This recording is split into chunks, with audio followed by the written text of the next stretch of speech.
अस्सलामुअलैकुम। उम्मीद करता हूँ कि दोस्तों आप सब खैरियत से होंगे। ट्रांसफ़र ऑफ प्रॉपर्टी के एक और लेक्चर के साथ आप लोगों की खिदमत में हाजिर हूँ। आज लेक्चर नंबर 16 डिस्कस करेंगे। सबसे पहले मैं यहाँ पर एक छोटा सा रिक्वेस्ट आप लोगों से करूँगा कि अभी तक अगर आपने हमारे चैनल को सब्सक्राइब नहीं किया है, kindly go ahead and subscribe our channel. यहाँ पे हम डिस्कस करने वाले हैं सेक्शन 16। चैनल को सब्सक्राइब करने के बाद आपने एक काम और करना है। हमारे चैनल के डिस्क्रिप्शन में, हमारे इस वीडियो के डिस्क्रिप्शन में जो है हमारे ब्लॉग का जो है लिंक आपको मिलेगा और फेसबुक का जो है लिंक मिलेगा। आप वहाँ भी हमें फॉलो कर सकते हैं। तो चलिए जी शुरू करते हैं। तो सबसे पहले सेक्शन 16 डिस्कस करने से पहले मैं यहाँ पे यानी इस सेक्शन 16 में रेफरेंस दिया है सेक्शन 13 एंड 14 का। इनके जो इंग्रेडिएंट्स हैं वो आप लोगों को बयान करता हूँ, यानी आप लोगों के सामने रखता हूँ जिस तरह कि आप लोगों को नज़र आ रहा है। According to section 13 and 14 sorry, property can not be transfer to unborn person directly. पहली एसेंशियल ये है कि आप यानी डायरेक्टली अनबर्न पर्सन को प्रॉपर्टी ट्रांसफर नहीं कर सकते। दूसरी बात ये, property can be transfer to unborn person with prior life interest or trust, immediately transfer of right vest on unborn person. According to section 14, the unborn person must burn before the last life interest holder. The property can be tied up for 18 years, not more. यहाँ पे section 14 में important बात है। यहाँ मैं आप लोगों को एग्जाम्पल से समझाता हूँ कि यहाँ पे क्या होता है।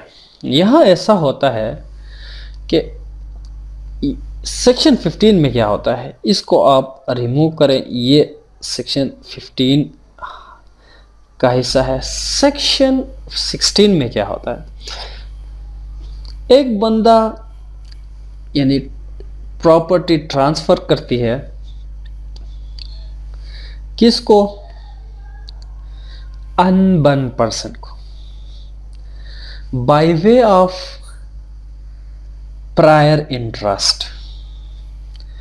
फॉर एग्जाम्पल मैं आपको यहाँ पे एग्जाम्पल समझाता हूँ। ए है और ये जो है ट्रांसफ़र करता है प्रॉपर्टी टू बी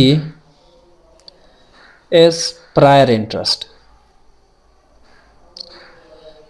बी को प्रायर इंटरेस्ट यानी इसको लाइफ इंटरेस्ट देता है, प्रायर लाइफ इंटरेस्ट बी को देता है। ए जो है अपनी प्रॉपर्टी को इसे देता है क्या, लाइफ इंटरेस्ट, कि भाई आप अपनी प्रॉपर्टी, मेरी ये प्रॉपर्टी अपने पास रखें। जब सी पैदा हो जाए तो ये प्रॉपर्टी आप मेरे बेटे जो सी है इसको दे दें, यानी फॉर एवर। तो यह होता क्या है, सेक्शन 14 में एक अहम चीज ये बयान की है, the unburn person must burn before the last life interest holder या स्टेट होल्डर। यहां पे बी क्या हो जाता है, मर जाता है। बी मर जाता है और सी के पैदा होने से पहले, सी के पैदा होने से पहले बी क्या मर जाता है और यहां पे प्रायर इंटरेस्ट फेल हो गया। तो यहां सी भी जो है अपने क्या से, हक से महरूम हो जाएगा।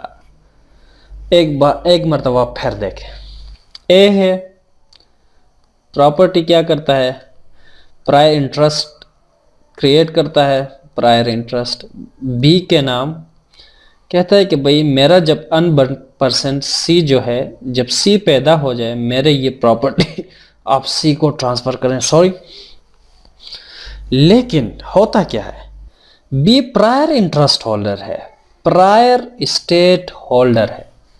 वो क्या हो जाता है, इस सी के पैदा होने से पहले मर जाता है। यहाँ पे आप देखें इस पॉइंट पे, The unborn person must burn before the last life interest holder। यहाँ जो एसेंशियल जो है यहाँ मिस है। यानी ये पैदा नहीं होता इसके ज़िंदगी के दौरान, न माँ के पेट में उसकी कोई पैदाइश होती है और न यानी न वो असल में एक्चुअली पैदा होता है फिजिकली। तो यहाँ पे प्रायर इंटरेस्ट फेल हो गया क्योंकि ये मर गया। तो ये प्रॉपर्टी जो है उसको जो इसके पास गई थी वो वापस इसके पास आएगा, यानी वो इंटरेस्ट फेल हो गया। अगर ये मर गया था तो फिर इसके और अगर कोई रिश्तेदार है, इसकी बीवी है कोई, उसके पास चला जाएगा। लेकिन ये प्रॉपर्टी इसके पास यानी इसको ट्रांसफर नहीं होगी, सी को अनबर्न पर्सन को ट्रांसफर नहीं होगी। तो उम्मीद करता हूँ कि दोस्तों आज का जो ये लेक्चर है आप लोगों को पसंद आएगा। अगर पसंद आया है लाइक जरूर करें, नहीं है डिसलाइक भी कर सकते हैं, लेकिन हमारे चैनल को सब्सक्राइब करें और साथ में इस यानी वीडियो डिस्क्रिप्शन में आप लोगों को हमारे ब्लॉग का जो है लिंक मिलेगा, उसे भी आप चेक कर सकते हैं। इसके अलावा फेसबुक पर भी आप हमें फॉलो कर सकते हैं। तो मुझे दीजिए इजाज़त, अपना बहुत सारा ख्याल रखिए। अल्लाह हाफिज़, बाय बाय।